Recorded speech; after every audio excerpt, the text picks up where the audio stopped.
Bienvenidos amigos a este canal Tutoriales Gerberín. Quiero comenzar haciendo una pregunta. ¿Alguna vez te has preguntado qué pasaría si el artista más exitoso de México, en la cima de su fama, tuviera que abandonar el país de la noche a la mañana?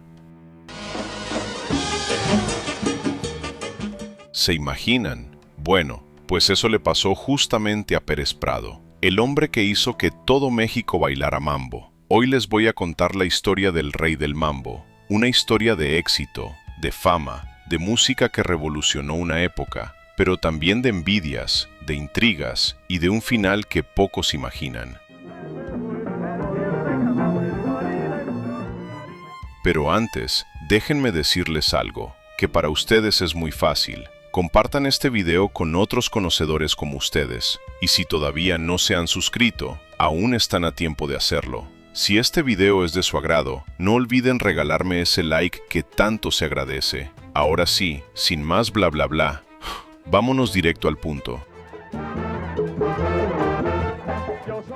Todo empieza en Matanzas, Cuba, en 1916, porque ahí nace José Dámaso Pérez Prado. Y déjame contarte algo curioso. Dámaso era tan vanidoso que cuando le preguntaban su edad, daba fechas diferentes. En una de esas, llegó a quitarse hasta 12 años de encima. Imagínate, su papá, Pablo Pérez, era sastre, un hombre de cierto prestigio que escribía en el periódico El Heraldo. Y su mamá, Sara Prado, era maestra y directora de una escuela primaria. Como se dice por ahí, pura gente trabajadora. Hoy en día es únicamente una guaracha. O sea, es una mentira. De bien, sus padres tenían planes muy claros para Dámaso.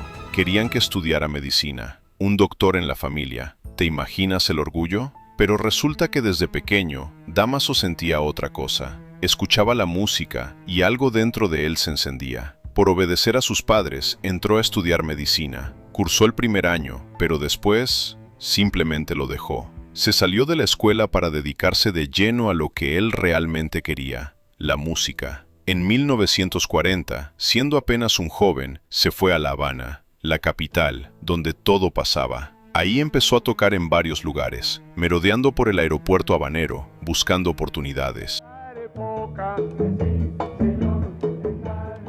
Eran tiempos de la época dorada del son, cuando La Habana era la capital continental de la diversión. En 1942, comenzó su carrera tocando piano en cabarets. Después, pasó a la orquesta de Paulina Álvarez, luego a la famosa orquesta cubana Casino de la Playa. Iba subiendo escalón por escalón, y entonces, en 1947, grabó un éxito que cambiaría todo.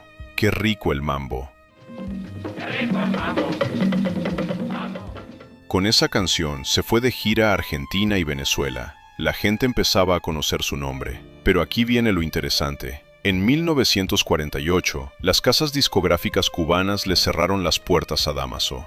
¿Por qué? Porque sus arreglos estaban inspirados en el jazz de Stan Kenton, y eso no era bien visto en Cuba. Había gente que rechazaba las influencias norteamericanas. Algunos de esos mismos que después, en 1953, iniciarían la Revolución Cubana. Dámaso fue víctima de la censura en su propio país. Y mira qué ironía, el bloqueo que vendría después impediría que más genios musicales cubanos salieran a conquistar el mundo. Así que Dámaso, sin oportunidades en Cuba, tomó una decisión. Se fue a México. Llegó a finales de 1948, invitado por Kiko Mendive, un cubano que ya vivía en el país. Y como llegan muchos genios y artistas, apenas con una maleta pequeña y muchos sueños en la cabeza. ¿Sabes quién lo ayudó? Ninón Sevilla, la famosa rumbera. Ella lo alojó en su casa y le encontró un departamento en el centro de la Ciudad de México. Años después, Dámaso diría, todo eso se lo debo a México. Fue el que me abrió la puerta del mundo. Al poco tiempo, Pérez Prado formó su propia orquesta. Y aquí es donde su genialidad explota. Tomó la instrumentación de las grandes bandas de jazz y le añadió la percusión afrocubana. Creó un sonido único, un sello que sería suyo para siempre. Y con ese sonido inventó un estilo, el mambo, donde el verdadero solista es la orquesta completa. Y guarda bien este dato, porque más adelante vamos a hablar a fondo Dámaso contrató a Benny Moré como vocalista, y la llegada de Dámaso a México fue perfecta, justo en el tiempo ideal. Los años 40 y 50 en México eran de estabilidad, de prosperidad, de una sensación de felicidad social y bonanza. El mambo fue el ritmo ideal para todo eso. El desparpajo, el desfogue, la sensualidad, el derroche, la pachanga que la ciudad ya ejercía. Además, México tenía todo lo que un músico podía soñar: el ambiente chispeante de la noche, los cabarets, los teatros, la época de oro del cine mexicano, los salones de baile. Pero sobre todo, tenía a los mejores músicos, las grandes orquestas, las rumberas más talentosas y los bailarines más espectaculares. Gente como Resortes, Tintán, La Tongolele, todos ellos le dieron al mambo la riqueza y personalidad que necesitaba. El 12 de diciembre de 1949, Pérez Prado lanzó un disco de 78 revoluciones por minuto. En una cara tenía "Qué rico el mambo" y en la otra, "Mambo número 5". Fue un cañonazo. México enloqueció. Se desató lo que se llamó la mambomanía. Pero el verdadero debut en vivo fue el 8 de abril de 1950, Sábado de Gloria. Y vaya que fue Sábado de Gloria para Pérez Prado. Pronto le llegó un contrato por 8 presentaciones en el Teatro Folies Bergère de la Ciudad de México. Era el teatro más respetado, con el público más exquisito de la capital. Esa noche, Dámaso brindó al público una música que parecía provenir de la furia de 1000 elefantes. Lo dio todo en el escenario. El público quedó encantado para siempre. Ese contrato de apenas 8 presentaciones se extendió todo el tiempo que el matancero quiso. No había vuelta atrás. El mambo llegó para quedarse. Muy pronto, la orquesta de Pérez Prado se presentaba en los mejores escenarios: el Margo, el Río Rosa, el Esmirna, el popular Los Ángeles. Además de participar en un montón de películas que no podían desperdiciar el éxito del nuevo baile. Producto de su esfuerzo y su genialidad, y apoyado por sus amigos cubanos, el rey del mambo gozaba de gran fama. Pero como suele ocurrir, las envidias saltaron, y Pérez Prado fue blanco de ellas. No todos aceptaban este nuevo ritmo llamado mambo. Su práctica desató en varios países las condenas de obispos y clérigos. ¿Por qué? Porque percibían la seducción que ejercían las hermosas actrices del cine mexicano. Las rumberas mostrando sus robustos muslos, sus caderas venusinas moviéndose al seguir el ritmo. Los sacerdotes decían que les bailaban hasta los ojos. Amalia Aguilar, María Antonieta Pons, La Tongolele, Rosa Carmín, todas representaban las tentaciones que conducían al mismísimo infierno, según la Iglesia. Hasta hubo un cardenal en Lima, Perú, que amenazó con excomulgar a los feligreses que sucumbieran al baile de moda. Como pasó después con el rock and roll, el mambo era considerado música del demonio, pero la gente siguió bailando. La figura poco común de Pérez Prado comenzó a ser muy familiar para el gran público. Y aquí viene una anécdota divertida sobre cómo le pusieron su famoso apodo. Resulta que hubo un debate sobre quién había inventado el mambo. Le preguntaron al cantante cubano Benny Moré: ¿quién inventó el mambo? Y Benny, rápido, respondió: un chaparrito con cara de foca, refiriéndose a Dámaso. Con ese apodo, Pérez Prado se volvió todavía más reconocible. Cara de foca, le decían. Y aunque al principio le molestaba, después lo aceptó.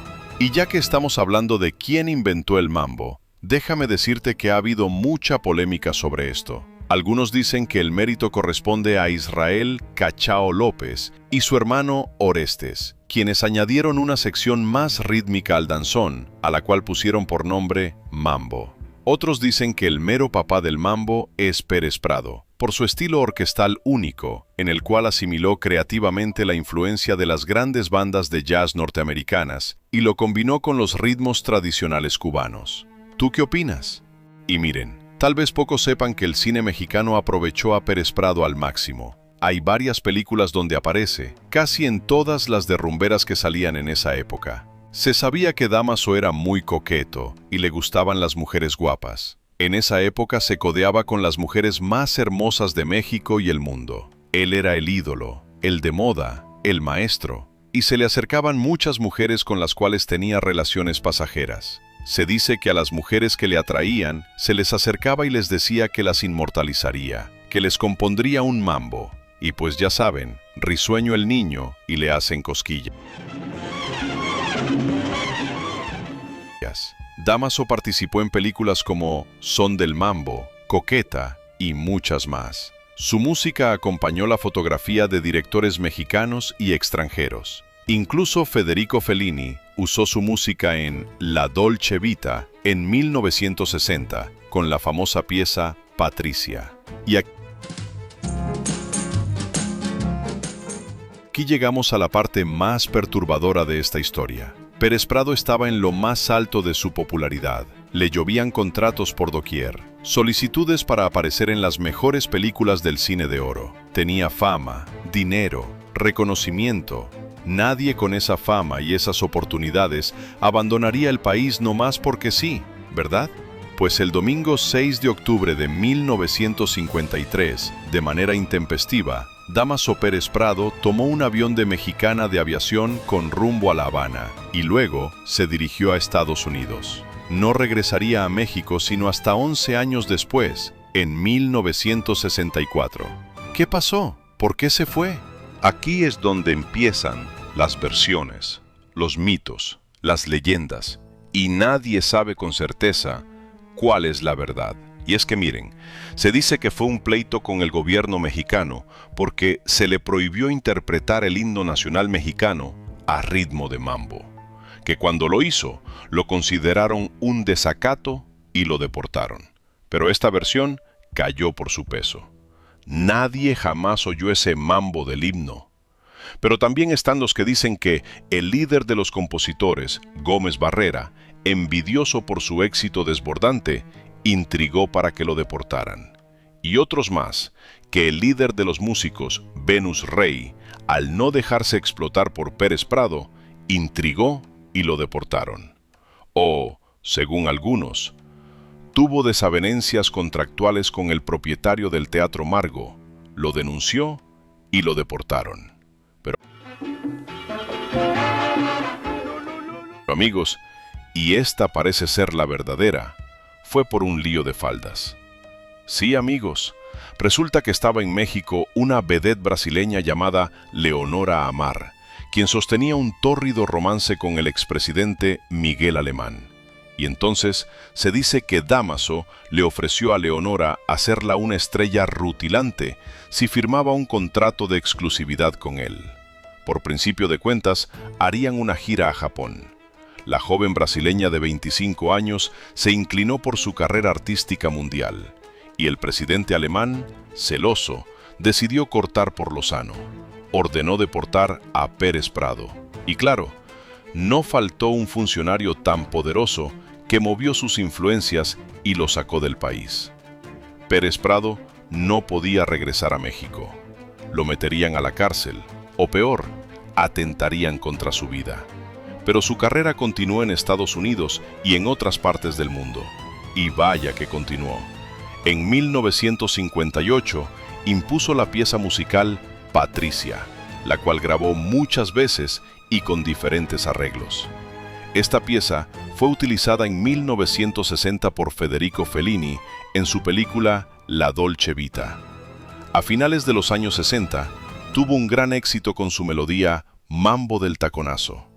Su música llegó a Francia, Japón, Italia, países de Europa e incluso hasta África. Era un campeón mundial de popularidad.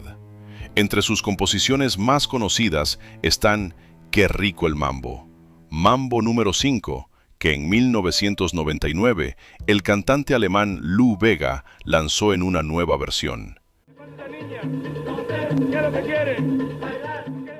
El Mambo del Politécnico y el Mambo Universitario de la UNAM.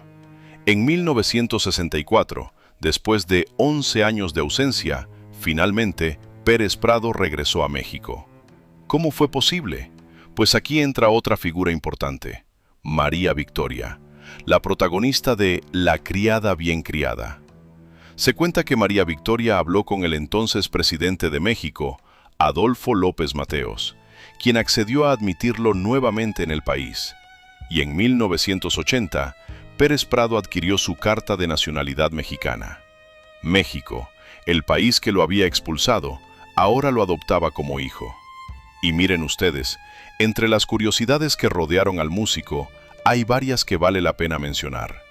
Cuando un periodista le preguntó por qué enumeraba sus mambos en lugar de darles nombres, él contestó: «Tengo que escribir tantas obras y arreglos que no tengo tiempo de ponerme a bautizar mis demás obras». Beethoven no le ponía nombre a sus sinfonías. Otro misterio era su famoso grito cuando dirigía su orquesta. En el programa Estudio 54 de la televisión mexicana, Jaime Almeida le preguntó qué significaba ese grito. Y Pérez Prado explicó que no gritaba como todos pensaban. Decía «dilo». Con el que usted dirige, creo yo que ya en esta generación, creo que todos los que estamos en esta generación, ya cuando llega uno a bailar le dan ganas de empujar, hacer pujido, porque creen que yo digo no, es dilo. dilo. Porque la cámara... Una instrucción para sus músicos para que entraran un compás antes.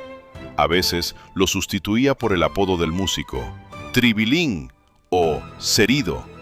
Ese grito nació el 22 de febrero de 1949, durante la grabación de Vayan Comiendo, interpretada por el guarachero Orlando Guerra Cascarita. Pero amigos, no todo era glamour. Pérez Prado también tenía su lado oscuro. Hay versiones sobre un incidente que prueba su falta de solidaridad. En una gira por México ocurrió un terrible accidente en la carretera. Pereció una bailarina y quedaron varios heridos. Pérez Prado se limitó a agarrar el maletín con la plata y desaparecer. También se decía que era muy celoso con sus mujeres. No permitía que nadie se les acercara. Era muy vanidoso, pero inseguro. Como era de estatura baja, usaba siempre zapatos con plataformas. Y el cuello de la camisa era extremadamente largo para parecer más alto. Finalmente, en junio de 1989, el músico sufrió una baja considerable en sus signos vitales. Tuvo 2 paros cardíacos que obligaron a la amputación de una de sus piernas. Pérez Prado fue trasladado a su domicilio particular. Traía arrastrando desde tiempo atrás una larga atrofia neuronal.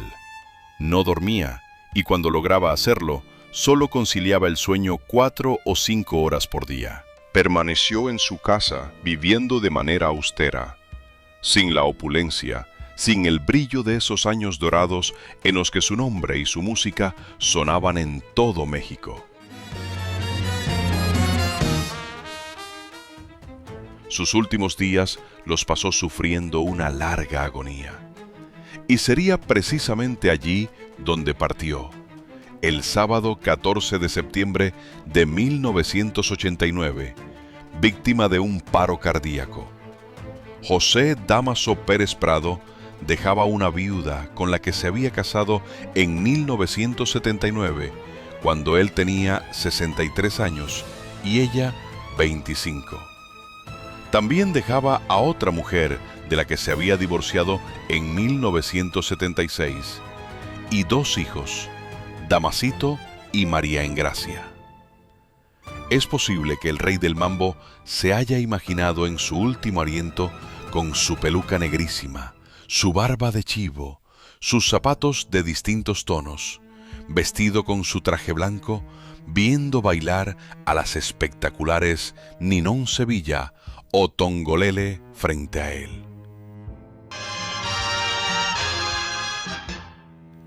Y así termina la historia de Pérez Prado, el rey del mambo, el hombre que hizo bailar a todo un país, que revolucionó la música, que conquistó el mundo, pero que México expulsó por celos de un presidente.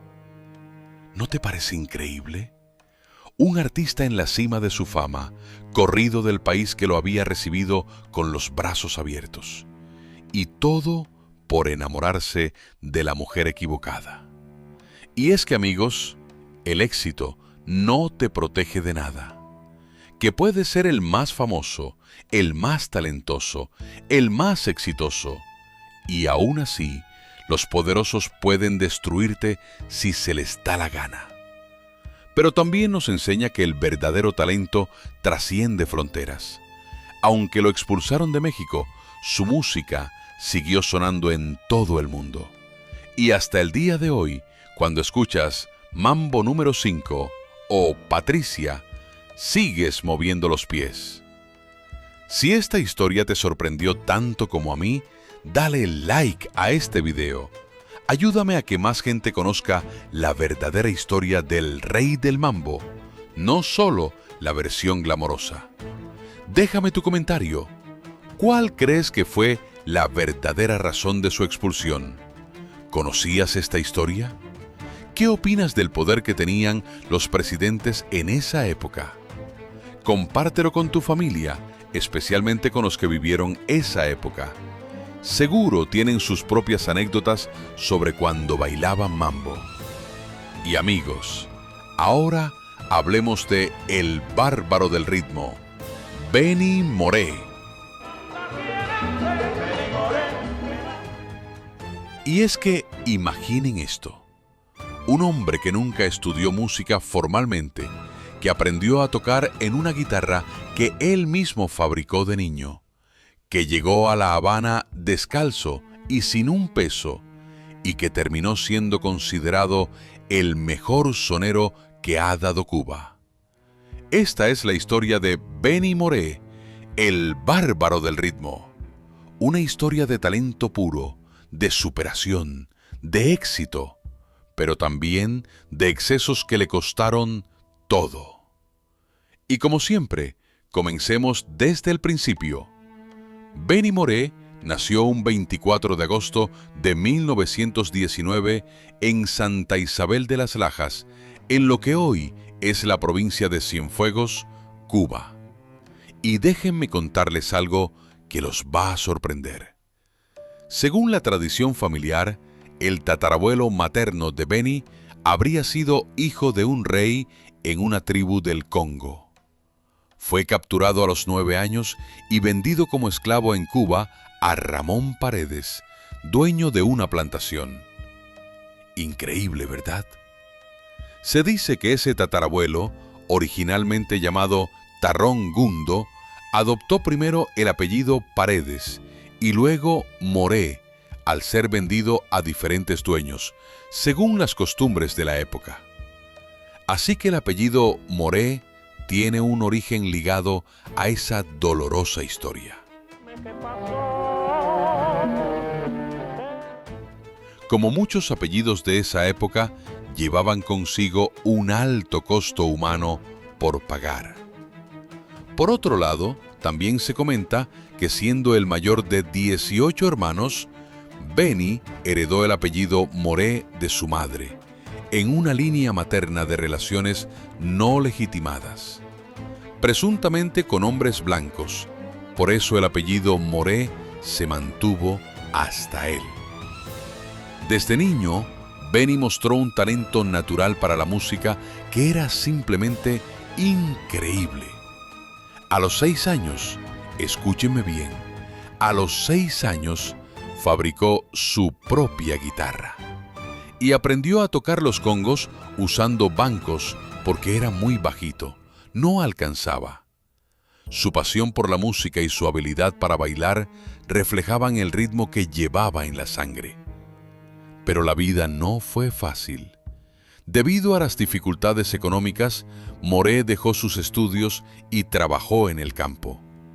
A los 17 años se trasladó a La Habana, donde se ganaba la vida vendiendo frutas de menor calidad, conocidas como averías, y hierbas medicinales. Una verdadera historia de superación, ¿verdad? ¿Qué te hace pensar? Pero cuando llegó a La Habana, llegó sin zapatos, sin nada, todo pelado, solo con su talento y sus sueños. Tras no tener éxito en La Habana, regresó a Las Lajas, donde trabajó como cortador de caña. Con el poco dinero que pudo ahorrar, compró su primera guitarra. En 1940, decidido a ser cantante, regresó a La Habana. Ahí sobrevivió cantando en bares y cafés, solo con las propinas que recogía en un sombrero. Y a veces, cuando el dinero era corto, se quitaban de lo que le tocaba a él para dar propina a los mozos. Pero esto no era lo que Benny quería para su futuro. Tuvo la oportunidad de presentarse en un concurso en la emisora CQM, donde los ganadores tenían la oportunidad de grabar y firmar un contrato. Sin embargo, fue rechazado en su primera participación. Apenas cantó las primeras notas de su canción cuando la campana lo interrumpió. No logró impresionar al jurado. Pero escuchen esto, porque esto define quién era Benny Moré. Él dijo: "Yo no voy a regresar. Me quedo aquí. Voy a probar fortuna aquí, porque allá yo no tuve suerte". Y regresó con más fuerza. Ganó el primer lugar en el concurso. Esto le permitió conseguir su primer trabajo y estabilidad económica, uniéndose al conjunto Cauto y luego cantando en la emisora CMZ. En 1944, Benny Moré reemplazó temporalmente a Miguel Matamoros en el trío Matamoros, debido a problemas de salud de este último. Su participación le permitió grabar y unirse al grupo permanentemente en 1945. Esto consolidó su carrera. Y entonces llegó la gran oportunidad, un viaje a México. Pero este viaje le llegó tan inesperadamente que ni siquiera pudo avisarle a su madre. Ella se enteró por un amigo, y la noticia le causó tal sorpresa que se enfermó. 4 años después, en 1949, Benny regresó brevemente y su madre casi no lo reconoció. Estaba delgadito y estaba alto, recordaba ella. Cuando lo vi, no lo conocí. Regresó definitivamente en 1950. Y aquí viene algo que duele. Cuando Benny se fue a perseguir su sueño, dejó a su hija y a su madre. La separación ocurrió cuando la bebé tenía solo 4 meses, y no fue sino hasta los 9 años que la niña pudo reencontrarse con su padre. Ella confesó años después que su niñez fue triste por la ausencia de él, pero su alegría fue completa cuando Benny regresó, reconociéndolo entre muchos hombres a su alrededor. Imagínate el dolor de esa niña, pero también el dolor de Benny, que tuvo que elegir entre su familia y su sueño.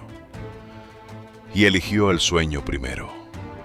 Durante su estadía en México, Benny grabó canciones como Mexicanita, Veracruzana y El Bardo. Aunque el conjunto Matamoros regresó a Cuba, Benny se quedó en México buscando mejores oportunidades para su carrera. En este periodo adoptó el nombre artístico de Benny Moré, aunque no está claro si fue por consejo de un compañero o de su esposa. En 1946 se casó con la enfermera Juana Durán. Ese mismo año participó en la película Carita de Cielo junto a Ninón Sevilla, una gran figura del cine de rumberas. También actuó en El Río Rosa con el dueto Fantasma junto a Lalo Montané. Además, grabó para RCA Víctor temas emblemáticos como Ensalada de Mambo, Mucho Corazón y Encantado de la Vida. La carrera de Benny Moré continuó creciendo y junto a Dámaso Pérez Prado grabó temas icónicos como Babarabatiri, Anabacoa y Locas por el Mambo. Y ahora, el Bárbaro del Ritmo. ¿Quieren saber cómo fue que le dieron el nombre de El Bárbaro del Ritmo? Se originó por su participación en un espacio titulado A la Bárbara, y el nombre se le quedó para siempre. Aunque Benny fue solicitado por importantes orquestas de la época como la Sonora Matancera, esta colaboración no prosperó porque Benny no estaba interesado en interpretar ese estilo de música. Él era y será siempre el bárbaro del ritmo. Incansable como siempre, firmó un contrato con Radio Progreso y trabajó con la orquesta de Ernesto Duarte Brito, con la que grabó el bolero Como Fue, una canción que se convirtió en un himno. Aunque su fama era tan grande que los empresarios le perdonaban sus retrasos por la bebida, Benny compensaba llegando hasta la madrugada en sus presentaciones, dándolo todo por su público hasta el otro día. También con Mariano Mercerón interpretó canciones reconocidas como La Guaracha y Me Voy para el Pueblo. Su éxito le valió un contrato de exclusividad con RCA Víctor. Benny Moré finalmente alcanzó su sueño, cantar entre los grandes. Ya muy solicitado, se codeaba con grandes músicos como Rafael de Paz, Mariano Mercerón, Chucho Rodríguez y Dámaso Pérez Prado, con quien grabó Dolor Carabalí. Para 1950 ya era un ícono internacional.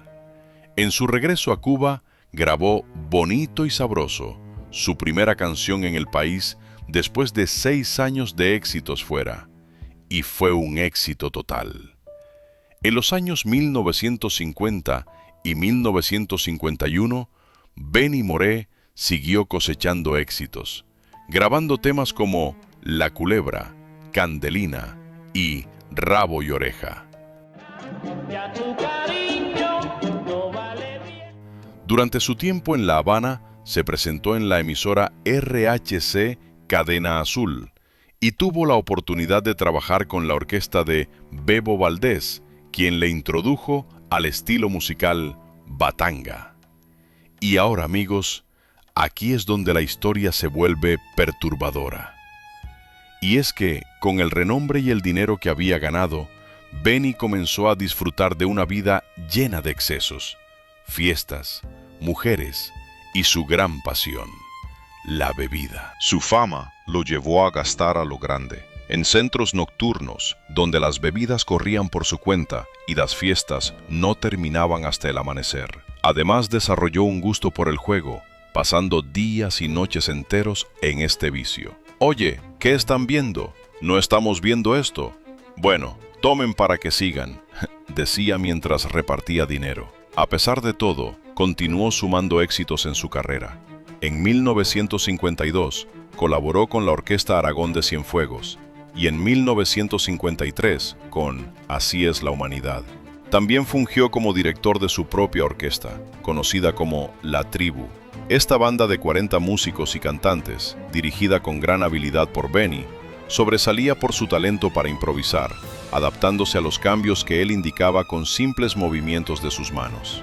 Y miren ustedes, tras el triunfo de la Revolución Cubana en 1959, Benny decidió quedarse en Cuba. Se decía que Fidel Castro le solicitó actuar regularmente para los alfabetizadores y participar en la inauguración del Parque de las 8,000 taquillas, dado que Benny Moré gozaba de gran apoyo y popularidad entre el pueblo cubano. Pero su salud se deterioraba rápidamente. La cirrosis hepática que padecía desde hacía años, incluso antes de su partida a México, estaba cobrando su precio. A pesar de estar en un estado de salud crítico, con episodios de vómitos con sangre, Benny se presentó en el escenario el 17 de febrero de 1963 en un lugar llamado Palmira, en Cienfuegos. Fue una presentación llena de leyendas. El lugar estaba lleno hasta más no poder. Se cuenta que durante esa noche sufrió una ruptura de una varice esofágica, producto de la cirrosis hepática que padecía. Durante esta última actuación, interpretó temas como Dolor y Perdón, Maracaibo y Qué bueno baila usted, sin saber que sería su despedida. Cuando fue trasladado al hospital de Cienfuegos, tenía un cuadro clínico grave y urgente necesidad de transfusión de sangre. Pero la atención no fue lo suficientemente rápida. Fue trasladado a La Habana, pero prefirió quedarse en su casa con su familia, lo que mejoró un poco su estado. Sin embargo, el 18 de febrero fue ingresado nuevamente en el hospital, donde su salud empeoró, afectado por complicaciones pulmonares, renales y presión baja. El 19 de febrero de 1963, Benny Moré falleció, dejando atrás su legado como el bárbaro del ritmo. Tenía apenas 43 años. Le faltó vida para seguir triunfando. Las honras fúnebres fueron un evento que conmovió a Cuba y a todos sus seguidores. Fue enterrado en su ciudad natal, Santa Isabel de las Lajas, donde su tumba se convirtió en un lugar de peregrinaje para sus admiradores. Entre sus composiciones más emblemáticas se encuentran Santa Isabel de las Lajas y Son Montuno, aunque hay muchas otras que siguen siendo parte de su legado musical. Benny recibió tantos reconocimientos en vida como póstumos. En 2009 se publicó la novela Qué bueno baila usted, de Faisel Iglesias, que narra la vida de Benny Moré. Además, en la novela La isla de los amores infinitos, escrita por su coterránea Daina Chaviano, Benny es incluido como uno de los personajes, dedicándole un capítulo titulado Hoy como ayer, uno de sus temas más icónicos. Y en 2006 se estrenó la película El Benny, una ficción sobre su vida. La historia de Benny Moré es una de esas que te hace pensar. Un hombre con un talento natural increíble, que nunca tuvo educación formal, que llegó descalzo a La Habana y que se convirtió en el mejor sonero de Cuba. Y miren ustedes, éxito sin límites puede destruirte. Los excesos le costaron la vida a Benny Moré cuando apenas tenía 43 años. ¿Cuántas canciones más habría compuesto? ¿Cuántos escenarios más habría conquistado? Nunca lo sabremos. Lo que sí sabemos es que su música sigue viva. Cada vez que escuchas Bonito y Sabroso o Como fue, Benny Moré vuelve a cantar. Y eso, amigos, eso es la verdadera inmortalidad. Si la historia de Benny Moré de Dazo Pérez Prado los conmovió, si los hizo reflexionar sobre el precio del éxito y los peligros de los excesos, denle like a este video. Compártanlo con los amantes de la música cubana, con su familia, con todos los que aprecian el verdadero talento. Y déjame su comentario. ¿Conocías la historia completa de Benny Moré? ¿Cuál es su canción favorita de él?